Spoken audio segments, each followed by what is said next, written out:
Midnight Suns superhero. As always, this video is brought to you by Marvel and 2K. Now, going back a ways, in 1998, I personally was unknowingly introduced to the world of superhero movies with this superhero at the helm. One of the original Midnight Suns, the Daywalker himself. Marvel's Midnight Suns lead producer Garth DeAngelis' favorite on the roster. I'm very excited to present to you Mr. Eric Brooks, aka Blade. We invented stealth. As a Dhampir, half human, half vampire, Blade's playstyle is pretty much what you would expect, but not without a few twists and turns here. He definitely falls into the all I want to do is hit stuff camp, but as you'd imagine, he's applying a lot of bleed on top of that. Especially effective against high health enemies, Bleed is going to see enemies taking damage every turn. He also has a nice complement of chaining abilities that will apply bleed liberally across the enemy squad. And on top of that, once enemies are bleeding, he has a few abilities that will deal increased damage. So let's get into it. First up, we're going to take a look at Make 'em Bleed. Aptly titled, this will be your main way of getting bleed added to your other card attacks. Make 'em Bleed is going to cause you to draw blade cards and then add bleed to your next 2 blade attacks, regardless of what was drawn.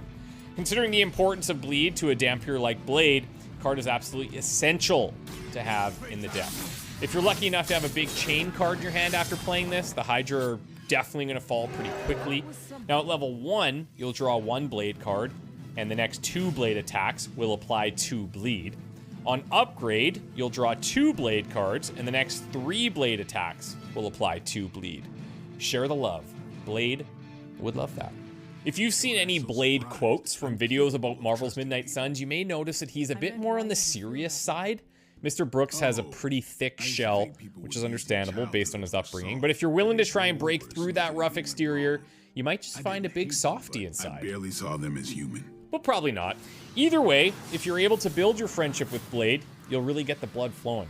And yes, I mean that literally. At his level 1 friendship passive, you're getting a 10% chance of applying bleed on any attacks he makes. Level 2 sees that jumping to 25%. Before you know it, you're fighting in a literal bloodbath just the way that Blade likes it. This is the time to embrace the darker side of the Marvel Universe, my friends. This is the time. So you've applied bleed around the battlefield en masse. What can you do with that now? Well, Blade's skill, called the Hunger, will apply 2 marked to every unit with bleed. Now, we haven't talked about the marked mechanic for quite a while, so just as a quick refresher, how it works is when you KO a marked enemy, you get that card play refunded. That's right.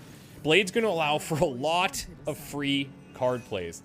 On upgrade, you'll also heal Blade for each enemy with bleed at the time of playing the Hunger, and a late game mod could also grant +1 heroism when redrawing the card. If you've been paying attention to previous videos, you know what's coming next. That's right, big bad Blade heroics. Let's go. I dropped the name of this card earlier. It's called Daywalker. Powerful on its own as a chain 4 card. Raw damage output is very high, but Daywalker is especially effective when played after Make 'em Bleed, because true to the name, you'll in fact make 'em bleed everywhere.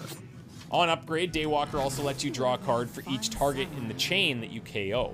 Now let's finish up with Blade's Golden Midnight Suns heroic ability. I hope you invited all the Hydra you know to this party, because Blade would like to have a word with them. At a cost of 4 heroism, which isn't cheap, Blade will cast Glaive to target an AoE, applying huge damage, and applying 2 bleed to every enemy in the AoE. It's insanely powerful, so it rightfully carries the exhaust mechanic, but just in case you didn't think it was strong enough, you can upgrade it to level 2, and at that point, you'll get a 100% damage increase if the units you're targeting already have bleed. Bye-bye, bleeding baddies. Blade's blade isn't just bark. Wrote that myself. So, as you probably guessed, Blade is going to fit best with squads that can buff him up to share the love on his chain attacks. When you get a chance to see all of his cards, you'll notice a clear lack of knockback cards, so he's going to rely on other superheroes to reposition enemies for him.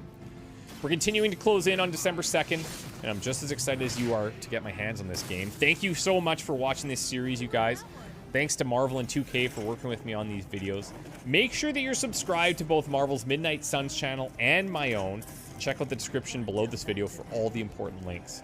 We're going to see you very soon, so hit that bell icon to be notified of the next video. Take care. We'll see you soon.